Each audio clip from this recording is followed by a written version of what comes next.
This video shows how to fix blue screen errors on the Dynabook Boost with easy to follow troubleshooting steps.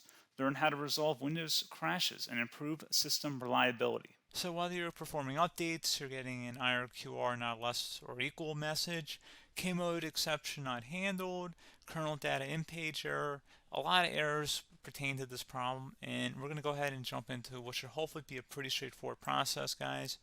And we're going to go ahead and jump right into it. So first thing I'd recommend doing would be to actually go ahead and boot to the troubleshooting utility on Windows 11. So if you do a hard power off 3 times in a row, Windows should automatically attempt to launch the startup prepare utility. And if it doesn't find anything, it will give you the option to select advanced settings, in which case it will take you to a screen that looks like this. Now, if it does not take you to a screen that looks like this, or you're unable to get to that, you can also download the Windows 10 Media Creation Utility, or Windows 11. They probably will make a creation utility for Windows 11 at some point. And it doesn't really matter, you can actually run the Windows 10 utility on Windows 11 as far as I'm aware. And you should be able to run the troubleshooting utilities built in within it. So you just would go ahead and download it to an ISO file and then burn it to a DVD or USB. It'd have to be about 4 gigabytes or more. It couldn't be a small USB flash drive, and it couldn't be a CD. It'd have to be a DVD. And then you'd boot your computer from it. So depending on the computer manufacturer, you'd have to tap a different key on your keyboard in order to launch that menu, in order to select what boot drive you want to go off of. So it could be anything between the escape key, F2, F8, F12, for example, and those are the function keys on the top of your keyboard. So you may have to just do a little bit of trial and error. Shouldn't take you more than a couple minutes. Googling it would probably be best before you even begin. But anyway, we're ready to go ahead and jump right into it. So we're on the choose an option page. So these will look very similar whether you're booting from it directly within Windows itself, or if you're plugged in a USB flash drive with the media creation utility installed and you selected the recovery option. So when you are setting up your Windows 11 installation or Windows 10, depending on the drive you're using, there should be an option to repair your computer in the bottom left corner of the dialog window, one of the first screens that comes up. You go ahead and select that, and then it would take you to a troubleshooting screen like you see here. And you want to go ahead and select troubleshoot, reset your PC, or see advanced options. And then there are going to be a whole bunch of options in here that we're going to explore in today's video. The first one, we're going to actually go underneath advanced options and then select startup prepare, fix problems that keep Windows from loading. So go ahead and select that first.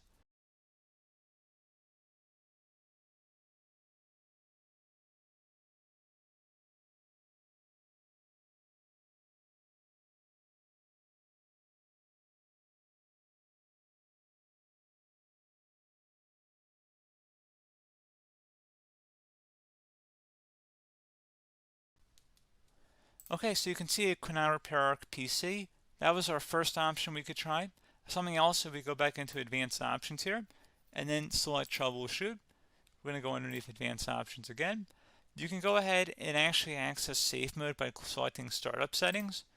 And then if you select the restart button, you have the option on the screen select safe mode with networking, which will give you a key on the screen. It'll tell you which key to press to enter that. I believe it's the F7 key. It'll do that for you. I'm not going to go over that in today's tutorial because I don't really want to go into safe mode, but you're more than welcome to attempt that by going into here and then selecting restart. Again, it'll launch another screen. It'll say what key do you want to press, and it'll give you like 7 or 8 different options, and you want to select safe mode with networking. There's also an option for a command prompt too, but that's going to be something we're going to cover later in this video, and we don't even have to go through that in order to access it. So that's why I'm not going to really push for that, because unless you know exactly what's causing the problem, you probably don't need to go into safe mode.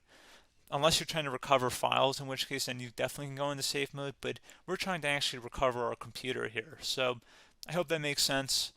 Something else we can also try here as well would be to uninstall updates, remove recently installed quality or feature updates from Windows. So if you go ahead and select that, you can uninstall the latest quality updates, which generally is the more day-to-day updates.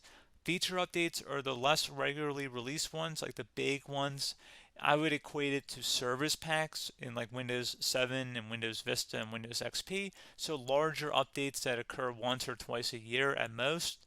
And the quality updates are more just a regular update. So probably obviously depend. It'll take longer if you're going to try and uninstall the latest feature update versus quality update, and maybe you don't need to go back that far. So just giving you guys a couple of pointers with that. Something else you can also look at here, and we're going to jump into the command prompt in a little bit, but you can select System Restore, which will use a restore point recorded on your PC to restore Windows. And this is something I would highly recommend here, guys. So select Next. Assuming you have a restore point saved on your computer, you go ahead and select the most recently created one, and you'll select Next, and then you'll select the drive. You shouldn't actually have to select the drive. You can scan for affected programs, but we're going to keep it all default here, and then we're going to select Finish. So once started, System Restore cannot be interrupted. Do you want to continue? I think we're going to select yes. I don't think we have anything better to do on our computer right now, so just give it a moment here to initialize. It will take a couple minutes to run, obviously depending on how large your hard drive is and how much is saved on the System Restore point. So just give it a couple minutes here.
Okay, so you can see System Restore completed successfully. The system has been restored. Your documents have not been affected. Click the Restart button to restart your computer. Go ahead and select Restart.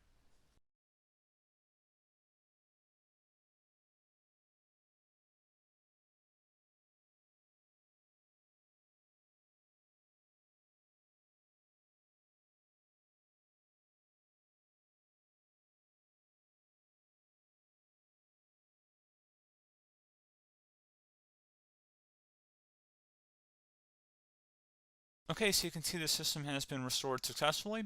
We're going to go over a couple different methods in addition to that if that did not work. So I'm just going to pause the video and we're going to start back on the recovery screen that we started with. Okay, so a couple other things we can try here too. If you go back into troubleshoot, you can select reset your PC, let you choose to keep or remove your personal files and then reinstalls Windows.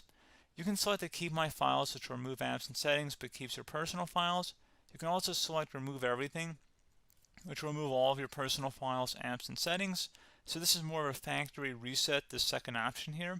First option, it should not delete all of your personal files. However, it will pretty much clear most of your programs. And keep in mind, there's no guarantee that your information, number one, is even still available and easily recoverable on your computer to the point that you actually would be able to recover anything. And the second point is that there's always a chance that it won't actually recover and it will just do a factory reset anyway. So there's no guarantee that actually would keep your files anyway. So I would recommend trying to get a recovery tool and backing that up first before selecting it anyway. But again, those are a couple different options. And then something else you can try here if you go back to the choose an option. Another option, if you go underneath choose an option and select troubleshoot, advanced options, and now select where it says command prompt. Okay, so the first thing we should do is type our main hard drive here. In most cases, it should be the C drive. So you just do a C colon and then hit enter on your keyboard. So once you're underneath the C drive, we're going to type in dir and then hit enter on your keyboard. It should have program files, users, and Windows all in there. That's how you know you're in the right directory.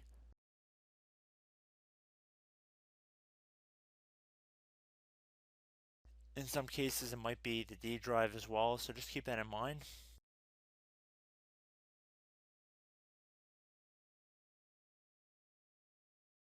Next thing we're going to do is type in cd space / Windows / system 32 / config,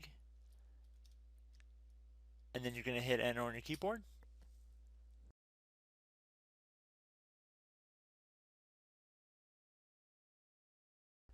So now you're going to type md space backup. If you've seen other tutorials, it might also say to put down md backup. That's because the backup name is pretty common when you want to back something up. So you can name this whatever you want, doesn't have to be backup. So if you've already made a backup folder in the past, you could do backup 1, for example. So once you're done setting the name you want the backup to be called, hit enter on your keyboard again.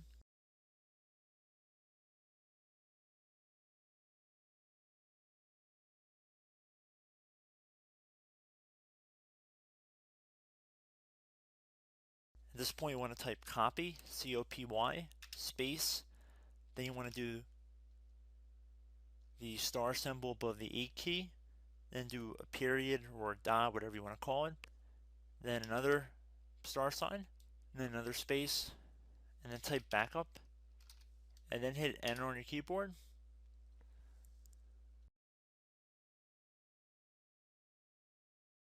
Now you want to type cd reg back, REG BACK, and then hit enter on your keyboard.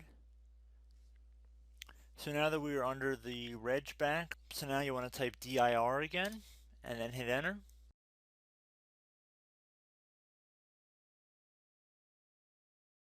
So now at this point we're going to type copy again. So copy, space, star sign,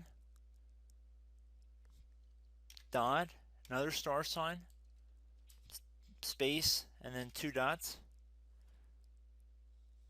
So we're going to type copy, space, star sign, dot, sign,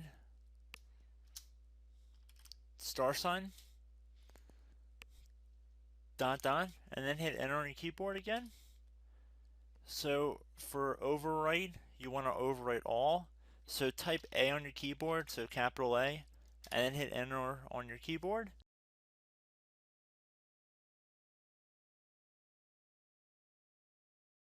So at this point you should be good to go. You can close out of the command prompt window, and if you accidentally continue to Windows 10 you should be all set. So I hope one of these 3 or 4 different methods we went through in this tutorial helped you guys out. Again, I'm not sure if you guys heard me earlier, but try to go back into your safe mode if possible and uninstall any programs you know might be conflicting with the Windows startup if you can get into safe mode. So just keep that in mind. Something very simple like that could be blocking up everything. So again, I hope this tutorial helped you guys out, and I will catch you in the next tutorial. Goodbye.